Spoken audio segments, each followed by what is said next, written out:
Hi viewers, welcome to சோறு முக்கியம் channel. நாம் இன்றைக்கி பார்க்க போகிற ரெசிபி மோர் வடை குழம்பு. வாங்க வியூவர்ஸ், இந்த ரெசிபியை எப்படி செய்யலான்னு பார்க்கலாம். மிக்ஸி ஜார் எடுத்துக்கோங்க. அதில் 2 ஸ்பூன் துவரம்பருப்பு, 2 ஸ்பூன் பச்சரிசியை ஊற வச்சதை இதில் ஆட் பண்ணிக்கலாம். இதில் 4 பச்சை மிளகா ஆட் பண்ணிக்கோங்க. அப்புறமா கட் பண்ணி வச்ச ஒரு மூடி தேங்காவை ஆட் பண்ணிக்கோங்க. இதில் 3 துண்டு இஞ்சி, ஒரு 5 பல் பூண்டு, கொஞ்சம் பெருங்காயத்தூள் போட்டுக்கோங்க. எல்லாத்தையும் சேர்த்து நல்லா நைஸாக அரைச்சிக்கோங்க. தேவைன்னா கொஞ்சம் தண்ணி விட்டு நைஸாக அரைச்சிக்கோங்க. மோரில் தேவையான அளவுக்கு உப்பு சேர்த்துக்கோங்க.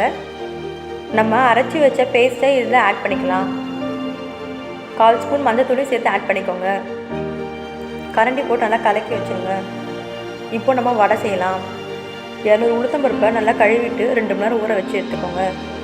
மிக்ஸி ஜாரில் ஊற வச்ச உளுத்தம்பருப்பை ஆட் பண்ணிக்கோங்க. தேவையான அளவுக்கு உப்பு போட்டு நல்லா நைஸாக அரைச்சி எடுத்துக்கோங்க. மாவு நல்லா நைஸாக அரைச்சதுக்கப்புறமா ஒரு பாத்திரத்தில் மாற்றிக்கோங்க. அதில் பார்த்திங்கன்னா கொஞ்சம் கறிவேப்பிலையை ஆட் பண்ணிக்கோங்க. அப்புறமா கட் பண்ணி வச்ச வெங்காயத்தை ஆட் பண்ணிக்கோங்க. ஒரு 2 பச்சை மிளகா பார்த்திங்கன்னா நல்லா துண்டு துண்டாக கட் பண்ணி வச்சுருக்கோம். அதையும் நம்ம இதில் சேர்த்துக்கலாம். 200 உளுத்தம்பருப்பு பார்த்திங்கன்னா நான் 2 வெங்காயத்தை நல்லா கட் பண்ணி போட்டிருக்கேன்.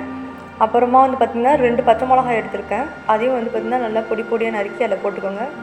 தேவையான அளவுக்கு கொஞ்சம் கறிவேப்பிலையும் சேர்த்துக்கிட்டு நம்ம இதை நல்லா கலந்துக்கலாம். கடாயில் பார்த்திங்கன்னா தேவையான அளவுக்கு எண்ணெய் ஊற்றி வச்சுருங்க. எண்ணெய் சூடாகட்டும். இப்போ நம்ம ரெடி பண்ண மாவை நல்லா கலந்துக்கலாம். நல்லா கலந்துக்கிட்டு மாவு ரெடி ஆகிடுச்சு. இப்போ நம்ம இதை வடை மாதிரி தட்டிக்க போகிறோம். நான் இதை வாழை இலையில் தட்ட போகிறேன். வாழை இலை இருந்தால் வாழை இலை செய்யுங்க. அப்படி இல்லைனா எண்ணெய் கவர் இருந்துச்சுன்னா எண்ணெய் கவரில் நம்ம வடையை தட்டிக்கலாம். ஒரு உருண்டை மாவு எடுத்துக்கோங்க. அதை பார்த்திங்கன்னா வாழையில் வச்சுக்கோங்க. ஒரு லைட்டாக தண்ணி தொட்டு நம்ம வடை மாதிரி போட்டுக்கலாம். பாருங்கள், வடை மாதிரி தட்டியாச்சு. இப்போ நம்ம எண்ணெய் சூடாகிடுச்சு நினைக்கிறேன். இப்போ நம்ம இதை எடுத்து எண்ணெயில் போட்டுடலாம்.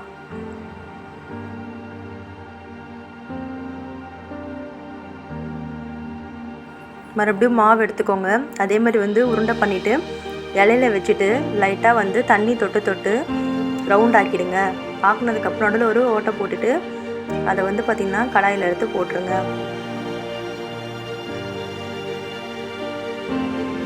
இது மாதிரி இருக்கிற மாவெல்லாம் பார்த்திங்கன்னா வடையை போட்டுருங்க. எந்த அளவுக்கு பருப்பு ஊறுதோ அந்தளவுக்கு வடை பார்த்திங்கன்னா ரொம்ப சூப்பராக இருக்கும். மேலே பார்த்திங்கன்னா ரொம்ப கிறிஸ்பியாக இருக்கும். உள்ளே பார்த்திங்கன்னா ரொம்ப சாஃப்டாக இருக்கும். ஸோ பருப்பு நல்லா ஊறணும். ஊறினா தான் நல்லா உங்களுக்கு வடை புசு புசுன்னு வரும். இப்போ வடையை திருப்பி போட்டுக்கலாம். வடை நல்லா வேகணும். ஸோ திருப்பி போட்டுக்கோங்க. லைட்டாக கலந்து விட்டுக்கோங்க.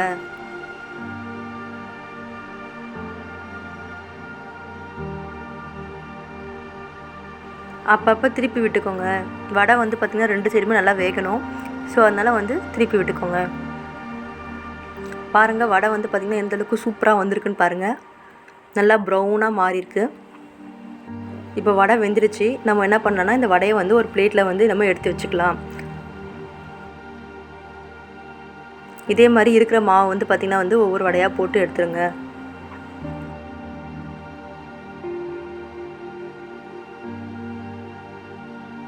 இப்போது மோர் வடை குழம்புல வடை ரெடி ஆகிடுச்சு.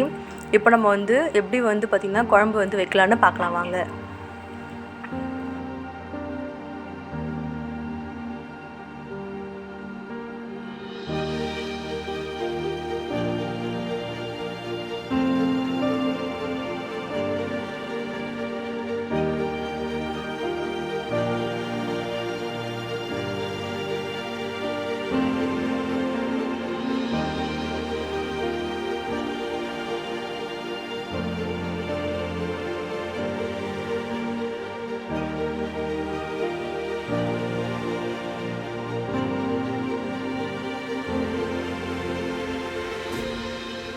கடாயில் ஒரு 3 ஸ்பூன் எண்ணெய் விட்டுக்கோங்க. எண்ணெய் விட்டதுக்கப்புறமா பார்த்திங்கன்னா எண்ணெய் சூடாகணும். எண்ணெய் சூடானதுக்கப்புறமா அதில் 2 கிராம்பு, 2 துண்டு பட்டை ஆட் பண்ணிக்கோங்க.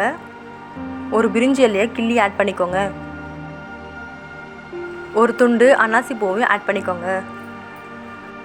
இதில் 1 ஸ்பூன் சோம்பு ஆட் பண்ணிக்கோங்க. சோம்பு நல்லா பொரியட்டும். பொரிஞ்சதுக்கப்புறமா கட் பண்ணி வச்ச ஒரு வெங்காயத்தை வந்து பார்த்திங்கன்னா அதில் ஆட் பண்ணிக்கலாம். வெங்காயம் வந்து கொஞ்சம் பொடி பொடியாக நறுக்கி வச்சிங்கன்னா ரொம்ப நல்லாயிருக்கும். கொஞ்சம் கறிவேப்பிலையும் போட்டுக்கோங்க. வெங்காயம் நல்லா வதங்கணும். ஸோ வதங்குற வரைக்கும் நல்லா வதக்கி விட்டுக்கோங்க.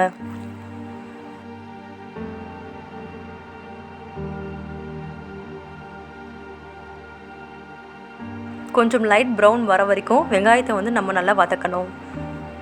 வெங்காயம் நல்லா வதங்கட்டும். வெங்காயம் நல்லா வதங்கிடுச்சு. இப்போது நம்ம ஆல்ரெடி கரைச்சி வச்சுருக்கோம் இல்லையா அந்த மோரை வந்து நம்ம இதில் ஆட் பண்ணிக்கலாம்.